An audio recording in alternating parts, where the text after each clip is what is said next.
Okay, Gwen. I remember when I was coaching at Woodson, I remember Mark Staton very well. He was the best player on Fort Hunt's team, for sure. And I can tell you with pretty much certainty that he averaged about 17 or 18 points a game, which would make him one of the leading scorers in the region. And we played them down there, and we won the game, I think, pretty good because we had a lot of 2 or 3 Division I players on our team every year, and Mark was kind of up against it. But he had a good game against our team. But the funny part about the story is he had a friend named Randy Norton. Randy Norton today is a multimillionaire. He's gone into business and opened about 15 restaurants called Great American Restaurants, and Randy's a good guy. And he was the only guy in Fort Hunt that drove a Cadillac to school, and everybody knew Randy. Randy was on the basketball team, and every time I see Randy, he's always saying, "We almost beat you down there." Well, we were up by 30, and I put my shock troops in, and we ended up winning by 15. But Randy didn't even get in the game. Randy sat on the end of the bench, and the cheerleaders would sneak popcorn to Randy. He would sit on the end of the bench and eat popcorn because he knew he wasn't going to get in the game. He was just filling out a uniform with warm blood. That's about all Randy did. But Mark was a very good player. And, of course, knowing, that he and his brother, I guess Steve, used to run the Jenkins. These were Carl's sons, right? And Steve used to run Jack and Jill for your dad, and Mark, well, I knew a lot better because he was a basketball player, but he was good, and he was a nice kid too. And I was going to ask you about Marcia Jarvis. It seems like the girl he dated in high school was Marcia Jarvis. And he might have dated my sister-in-law, Emily Fedderson, once or twice. She knew him quite well. They were friends.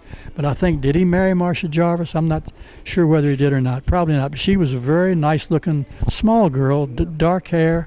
She was in some Miss Teen USA contest or something. But anyhow, Carl used to live in the same neighborhood that I lived in. We moved to Pendall, Jefferson Manor area in 1948, and Carl and Lita lived right down the street. And the legend is that Bill and Carl came up to Alexandria to get in the restaurant business, and they opened up a little place called the Chick In, Chick Out, a little carry-out chicken place, and then they branched out into the weenie beanie hot dog places and did quite well, I think. But Carl was always working, but I saw Lita often.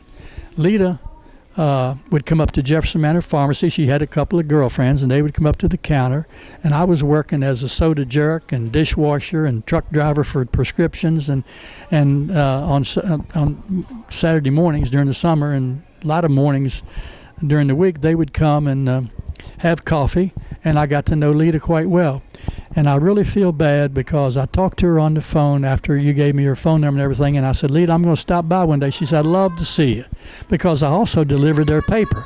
So she had to pay the paper bill because I never saw Carl. Carl was always working. He and Bill were busy making their money, and Lita always paid the paper bill, but she was one of the nicest ladies, and I always admired her skin.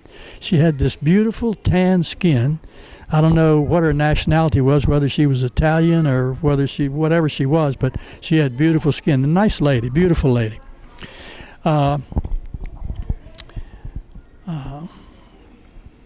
Dexter, were there 3 brothers? Dexter, Bill, and Carl? Yeah, up here, yeah. there were more. Yeah. Carl Staton was a good man. I remember that he was very businesslike. He didn't beat around the bush about anything. He told you like it was, but he was a very kind guy. And the times that I knew him, and I'm not sure, it seems to me that Bill was the one I dealt with when I worked for Weenie Beanie all the time. I don't recall that Carl coming around. I know he was still partners in the business, but maybe Carl, took care of the ones in town or on King Street or 6 at one time. Yes, they had it really going. Bill told me one time that he thought that the one at Shirlington was going so big that you could do $2,500 worth of business out of a little tin shack, in one day.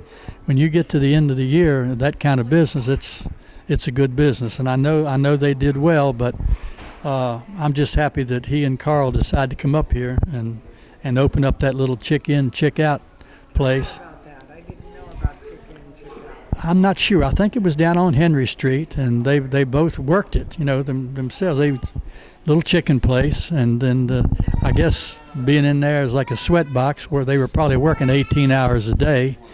And as you said, Carl was 18 years older than Bill, and probably by the time I knew Bill a lot, probably Carl had sort of semi-retired and just taking it easy. And as you said, he passed away long before Bill did, and that's unfortunate. I remember the two guys didn't look alike at all. Carl was a short guy who always looked like he had a nice tan, and your dad was a taller guy who always dressed to the teeth and everything, dressed up like he was Beau Brummel.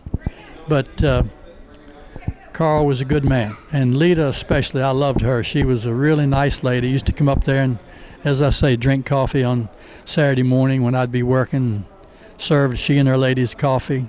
They would sit around and talk for hours, as ladies do. I miss those times over there in Jefferson Manor. That was a really nice little community. Had an Acme Market up on the corner, had Jerry's Barber Shop where I worked as a shoe shine boy.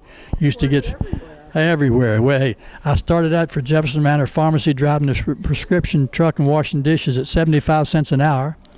The guy at the Acme Market next door offered me $1.43 to stock shelves, so I went to that, $1.43 an hour. And before I did that, before I had a work permit, I shined shoes at Jerry's Barber Shop, got 15 cents a shine. In a good day, I could make $1, and that was good money back in 1948 and 49. So the thing that Gwen, I have to tell you, is that that neighborhood had a lot of bad dudes in it.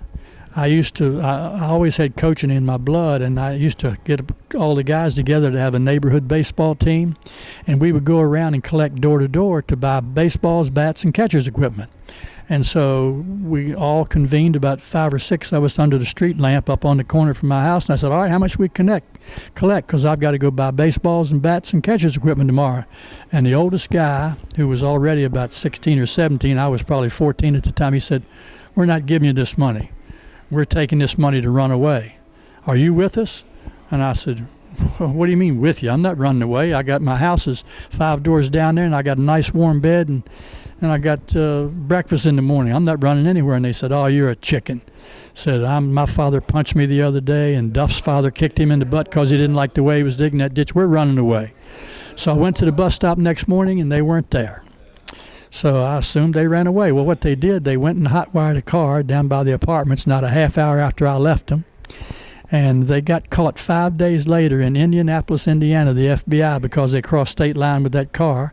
And when they ran out of money, they pulled into a gas station, filled up, and jumped the pump and took off, and the state police got them in Indiana. They came back, and they all had to be in by sundown, put on probation for 2 years. Sundown, they were in, and we just yelled to them as we were playing ball, see you jailbirds tomorrow. That's about making good decisions in your life, but I had good parents, good friends, good upbringing, so I didn't need any nonsense. But I'm very glad that you come back once a year. It's always nice to see you, and your 2 nieces seem like lovely girls. They really want to hang out with you. Well, hey, tell them to come to Virginia and come to my house for lunch one day, and we can do that. What do they do? I don't want to do that on tape. You cut that off.